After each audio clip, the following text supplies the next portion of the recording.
Hello बच्चों, let's read the question. A 5.6 gram sample of limestone is dissolved in acid and calcium is precipitated as calcium oxalate.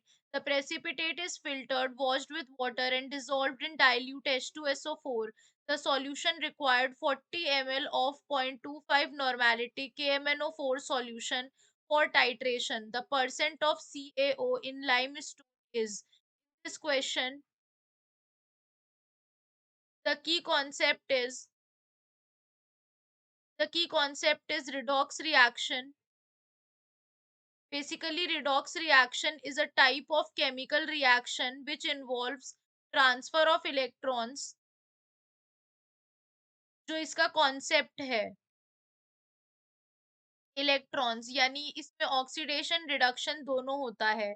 तो first of all अगर हम देखें कि CaCO3 को जब हम बैलेंस करते हैं तो ये हमें देता है Ca+2 plus CO2 plus water, और यहाँ पर बैलेंस करने के लिए आ गया 2 H आयन। इसी तरह से कैल्शियम आयन को जब हम ऑक्सिलेट के साथ रिएक्ट कराते हैं तो it will give us CaC2O4।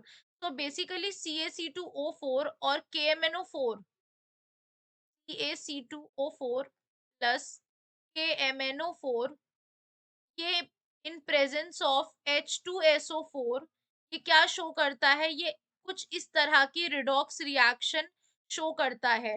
वो कुछ इस तरह से है दैट C2+3 गिव्स 2C4+ और 2 इलेक्ट्रॉन इसने लूज किए, एंड जो Mn होता है +7 ये 5 इलेक्ट्रॉन्स गेन करता है और क्या बना देता है Mn+2। ये होता है एसिडिक मीडियम में। तो इस रिएक्शन को हम प्रॉपरली अगर हम दिखाएं, इसके मिली इक्विवेलेंट्स को हम इक्वल कर सकते हैं, like milli equivalent of CaO is equals to CaC2O4 is equals to milli equivalent of KMnO4। ठीक है।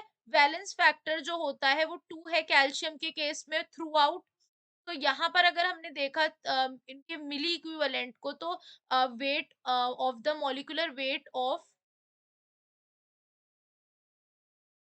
CaO divided by 56 divided by 2 into 1000, ये मिली इक्विवेलेंट हुआ इंटू इक्वल्स टू 40 इंटू 0.25, यानी कि जो वेट निकला CaO का कितना निकल गया, 0.8 वेट निकला है। ठीक है। नाउ मूविंग फॉरवर्ड हमें क्या बताना है, परसेंटेज ऑफ CaO। अगर हमको ये बताना है दैट परसेंटेज क्या है CaO का, तो हम इसको लेंगे 0.8 डिवाइडेड बाय, ऑलरेडी हमें एक ग्राम्स दिया है दैट इज 5.6 ग्राम सैंपल।